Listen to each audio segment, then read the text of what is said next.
ready to transform your gaming experience with amazing mods and modpacks. First, let's get to the Curseforge website using your preferred web browser. Head to curseforge.com. Once there, you'll find the option to download the app.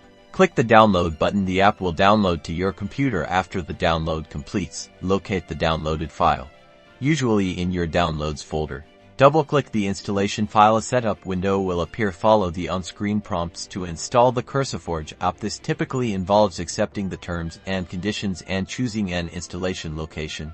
The default is often fine.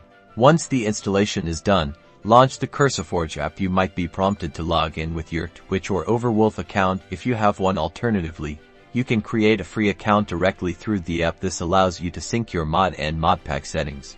Navigate to the game you want to mod, such as Minecraft. Inside the game, find the Get More Content area. You can choose to browse mods individually or explore full modpacks. Click on a mod or modpack and select Install. Curseforge will automatically download and install the necessary files for you. After installing a modpack, launch your game and enjoy your enhanced experience.